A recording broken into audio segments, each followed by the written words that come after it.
The party was loud, packed with people, the bass from the speakers pulsing through the floor like a heartbeat. The scent of alcohol, sweat, and cheap perfume lingered in the air, mingling with the flashing neon lights that cut through the dim room. I wasn't drunk. Not really. Just lightheaded enough from the drinks to feel warm, to let my body move with the music without thinking too much. But then she was there, laughing, dancing close to me, her fingers wrapping around my wrist as she pulled me into the chaos of the room. She was my best friend.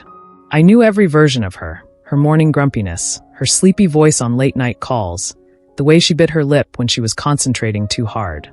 She had been a constant in my life for as long as I could remember. But tonight, something felt different. Maybe it was the way she was looking at me, like she saw me in a way she never had before. Or maybe I was seeing her differently too.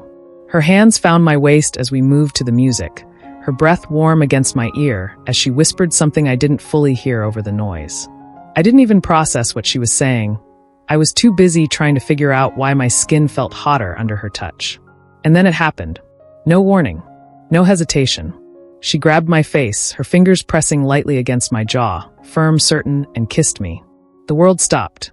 The music, the crowd, the entire room dissolved into nothing but the feeling of her lips on mine.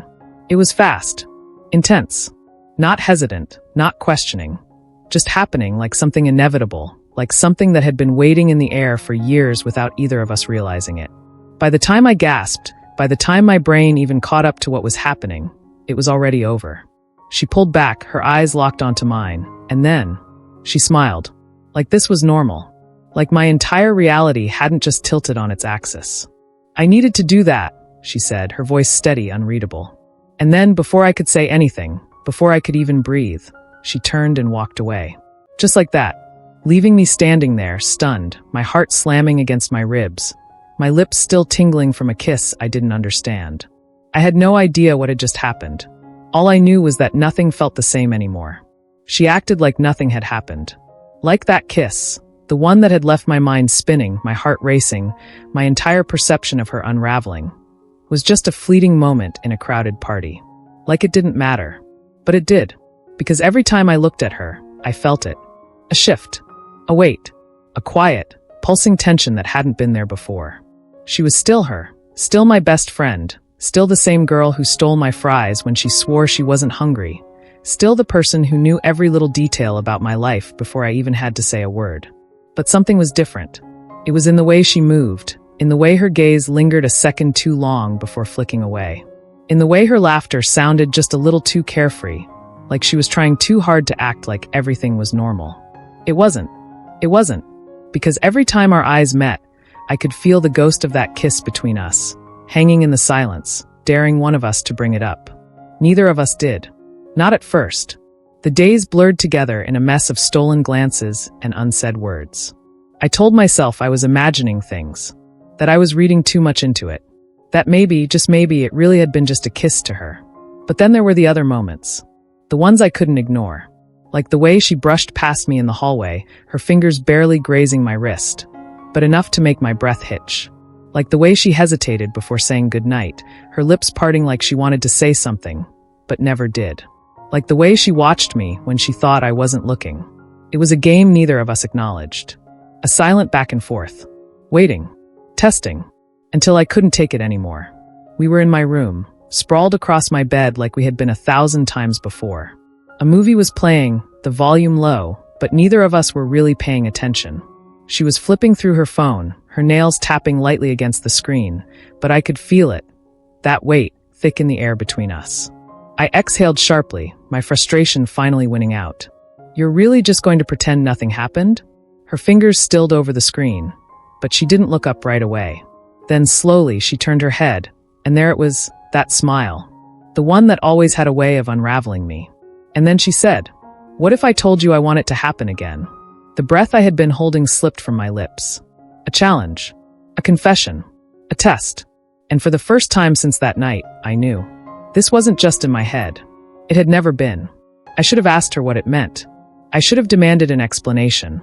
Something concrete. Something that would tell me this wasn't just a game she was playing. Wasn't just some fleeting curiosity she'd forget about in a week. I should have said something. But I didn't. All I did was stare at her lips. And she noticed. Her expression shifted, just slightly, but enough. Enough for me to see the certainty in her eyes, the way her confidence flickered into something else. Something dangerous. Because this time there was no party. No loud music, no alcohol, no dizzy haze of flashing lights. Nothing to blame. Nothing to hide behind.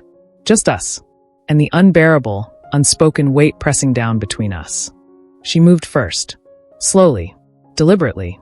Testing the space between us, watching for the moment I would pull away. But I didn't move. I couldn't move. Because every nerve in my body was on fire. Every thought in my head drowned out by the way she was looking at me. Like she already knew. Like she had always known. Her fingers brushed against mine, the lightest touch, barely there, but enough to send a shiver through me. Enough to make my breath catch in my throat. And in that moment, I realized, this wasn't just about her. This wasn't just about the way she kissed me at that party, or the way she had been watching me differently since then. This was about me. About what I felt. Because when her lips finally met mine, when I melted into her touch, the shock didn't come from the kiss itself.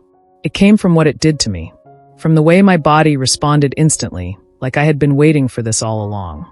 From the way my heart slammed against my ribs, from the way my fingers curled into her shirt, desperate for something to hold on to. From the way I knew that nothing between us would ever be the same again. That I would never be able to look at her, my best friend, the same way. Not after this. She pulled back slowly, her breath still mingling with mine, close enough that I could feel the warmth of it against my lips. Her teeth caught her bottom lip, a nervous habit I had seen 1,000 times before. But tonight, it felt different. Because tonight, I knew what her lips tasted like. Because tonight, I knew how it felt to have her want me. Her eyes stayed locked on mine, searching, hesitant. And then, so softly I almost didn't hear it, she whispered, "I think I've always wanted this." The words sent a shiver through me, settling deep into my bones. Always. How long had she felt this way? How long had she been looking at me like that without me noticing? Or worse, how long had I been looking at her the same way without realizing it? My mind was spinning, 1,000 thoughts colliding all at once, but none of them made it past my lips. Because no matter how much I wanted answers, no matter how much I wanted to understand, more than anything, I just wanted her. I swallowed hard, my pulse still erratic, my hands still gripping her arms like I was afraid she'd disappear if I let go. What does that mean? I finally managed, my voice unsteady. She exhaled, her hands still resting lightly against my waist, fingers pressing just enough to keep me there. "It means," she hesitated, her brows furrowing, like she was trying to put something huge into words that felt too small. "It means I don't know what this is. I don't know what happens next."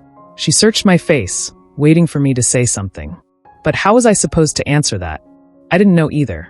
All I knew was the way she made my chest tighten. The way my body still ached to pull her back in, to erase the distance she had just put between us. The way we felt too big, too terrifying, too right to ignore. So instead of speaking, I just nodded. And for a moment, we just stood there, the air between us thick with something too fragile to name. She let out a breath that sounded almost like a laugh, shaking her head. "This is crazy, isn't it?"